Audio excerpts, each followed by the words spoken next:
Hey guys! Welcome back to my channel. Long time no see. Sobrang tagal ko hindi nakapag-vlog. And I'm sorry for that kasi sobrang busy. Sobrang busy sa work, sa school, sa buhay ko. So for this vlog, pumunta tayo sa isang thrift shop na lagi namin pinupuntahan. And na-feature ko na rin sa mga vlogs ko dati. But sa mga vlogs ko kasi dati, hindi ko masyado napakita na maganda yung store na yun. Parang ngayon pa lang, this vlog pa lang na mapapakita ko na marami kayo makukuha maganda for in that store, kahit sale sila ng 50 pesos. Tama ba? Ganito ba? Or ganito? 50 pesos. So, dahil broke kami ni Blake palagi. Like, kami napunta lang doon pag sale, lalo na pag 50, like kami doon. So, mapakita namin what you can trip for only 50 pesos. And as always, mapakita ko try on haul at the end of the video. So, nalimutan ko na mag-introduce. Ayan, nalimutan ko na mag-introduce. So, I am, for those who don't know, and those who knows, I am Altair. This is a content creator, vlogger, small business owner, and a college student in PUP. And I'm already third year, no? So, onti-unti na lang. Charot. Onti-unti na lang mamamatay na. Charot. So, without further ado, tama na itong kadaldalan ko. Let's go to the thrifting video. So, mag-ukay na kami dahil nandito na si Blaine. Pupunta kami sa Santa Rosa muna. Titignan namin if sale. And if hindi, pupunta kami ng San Pedro. So, let's go.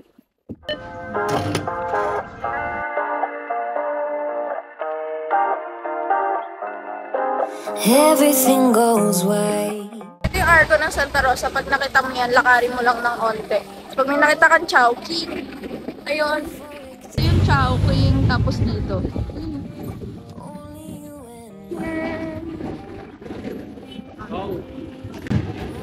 Your honey sickly sweet keeps me coming, got me weak. So kami lang yung tao dito. Tapos parang kakasil 50 pa lang nila. Dami pang gamit. So let's dig in na. This habit, it's like I want you 24/7. When I'm without you, boy, I feel safe. Think you work better than my prescriptions. Nothing feels as good as you do. Palang nahanap ko carpenter pants na ano, shit, Wrangler, and there's love. Ilan na nahanap mo, love? 4 pieces. Tingin? I'm leaning on to summer pieces. Ganda. Color is coloring, no? Dahil babalik na yung Wednesday na series. Parang weirdest. Love the outfit though. I feel safe. Think you work better than my prescriptions. Better than my prescriptions. Better than my prescription. Everything goes right. I can feel the breeze. So we're done na. Nakakuha kami ng 20 pieces ng ukay. And nag-house namin is 1,000 pesos. Isang store pa lang yun. Ganito kadami. Kaya tama na yun. Mag-stop na kami and mag-merienda na lang and mag-content with the picture. So it's a thrift successful.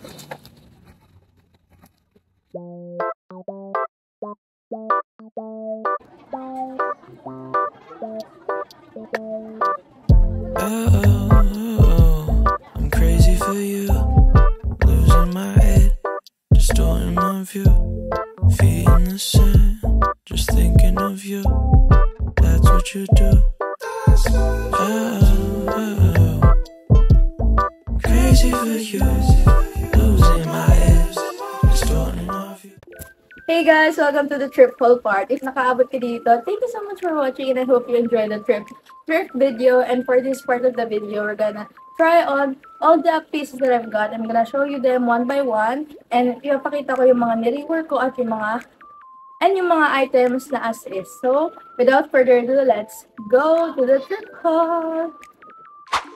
So, this is the first item. Super ganda niya, guys. Like, may pa-bell with sleeves and may pa-ganito yung... Ang ganda. Super swerte ko kasi it's on size. Because it's size extra small. And the brand is Lauren Conrad. I don't know the brand, pero this piece is a yes for me. And it's only for 50 pesos. 50! So, ganito pala yung when-wear niya sa akin. Ayan, super cute niya. Medyo see-through, so maganda siya pang beach. Or, pwede mo siyang pang layer, tapos may inner ka sa loob. So, ayan. So, next item is this shorts. Ganyan. Ganyan yung tsura niya. Hindi ko siya napakita sa video because hindi nakakuha nito and pina-paint ko sa kanya ng 8-ball, Stussy.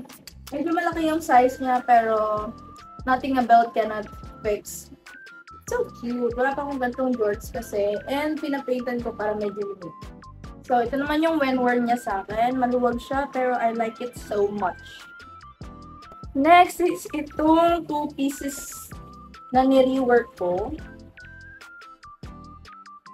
Ganito siya nung binili ko siya. It's a long sleeve. Ang ganda kasi ng pattern so I decided to rework this into this top. Dalawa siya. So parang pa ganyan.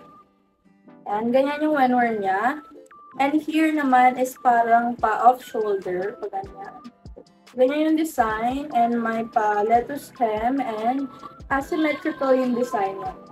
Next is itong top na to. I like it so much. Pero nang pinit ko siya sa akin. Tira mo sa ganyan. Ang cute niya. Like, it's giving witch core.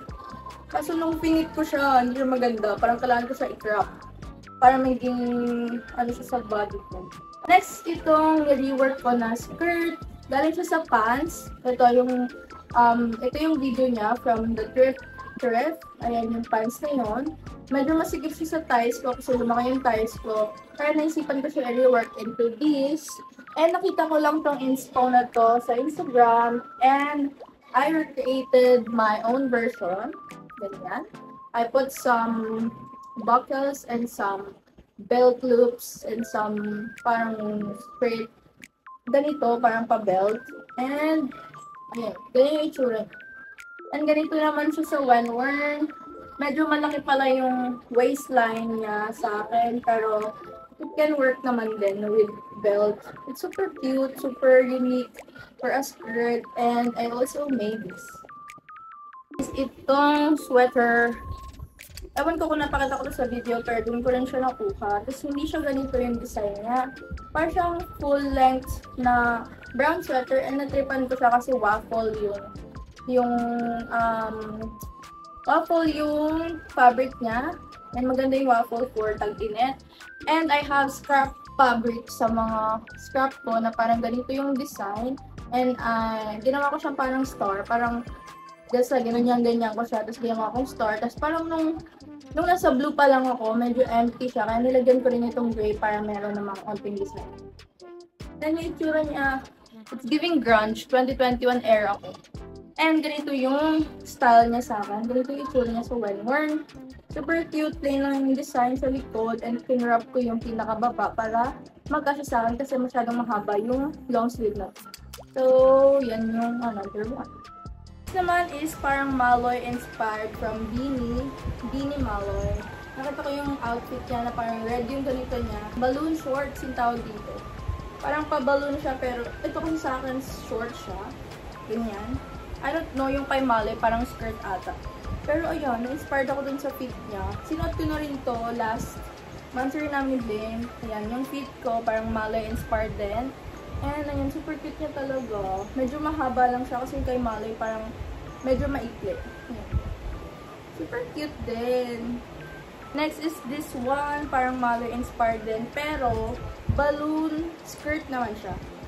Tapos yung color niya is wine red ata tawag sa color na to. Ang super cute niya. Look. Yung una nga pagkita ko, sabi ko, parang pambata naman, pero kasya naman siya sa akin. Ito yung fit niya sa akin, when worn. And I love the color so much. And fit na fit lang siya sa waist. Next is another jorts. Doon ko rin siya nakuha. And si Blaine din nakakuha nito kasi malaki. Pero, in-arbor ko rin. Tapos pinapaint din ko ng Stussy sa harapan. Kasi pinakita ko ganito, nakalagay babe stuff. Pwede ko kasi trip yung babe. Mas trip yung Stussy. Tapos pinapaint ako ng ganito. Super cute lang niya. Tingnan mo yung when worn. Medyo maluwag siya, pero it's gonna work. Kitty. Next is itong top na to. Dalawa din to kasi hindi ko mahanap yung isa. And from this top siya. Long sleeve din siya na medyo malaki. I really like the design kaya tinransform ko siya into this. Hindi lang kita, pero ganyan yung design niya. Parang fairy core, may paletos hem. Tapos ito yung likod. Yan. Ito yung when worn niya sa akin. Super cute. I'm gonna try this design ulit sa ibang fabric naman. So the other one is this one. Hindi ko mahanap, pero ito yung when worn niya sa akin. Parang siyang rectangle lang na fitted sa katawan ko.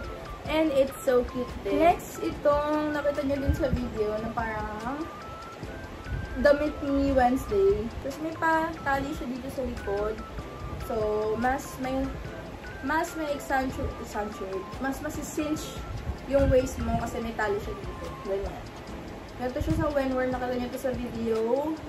Super cute niya. And yung quality niya, not really ukay. And it's from the brand Pop Chiro. Basta ganyan, parang siyang Japanese. Pero ang cute niya, and the quality is quality. So yeah, this is for only 50 pesos also. Last but not the least, kahit ang dami ko ng ganitong cardigan, bumili pa rin ako ng cardigan. Wala, trip ko yung texture niya. It's like a knitted cardigan.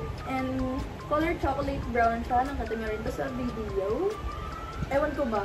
Napakaili ko sa cardigan. Hindi ko naman sinusuot. Ang dami kong cardigan, guys. Pero wala kayong makikita sa Instagram ko. May picture ako ng naka-cardigan. Ang ganda niya lang. Ang ganda niya lang pambahay. Charot. Pang layer-layer lang. Ganun. Tapos di naman ako mag-picture kasi mukha akong lola pag naka-cardigan. Ang cute lang. Tsaka 50 pesos lang naman. Naisip ko kasi ika-crop ko siya eh. Ganyan. Or wag na. No. Ganyan. So, ito yung when worn niya sa akin. Medyo malaki siya, as always. Kasi ang pangat na maliliit na cardigan. Joke lang. Pero ang ganda talaga niya. Ang ganda ng cardigan pag oversize. Super like, parang cardigan ng boyfriend mo. Ganun. So, that's it for the last piece. So, I hope you enjoyed this video and see you on the next one. Again, I'm Altair. This is a content creator, vlogger, small business owner, and a college student in PUP. If you like this video, please click the like button. And if you have video requests, comment them down below because I love to create videos that you want to watch. And if you are interested in fashion, thrifting, thrift flip, sewing, and daily vlogs, please click the subscribe button here or here. I don't know where. Here or here, and upload at least once a month. See you on the next one. Bye!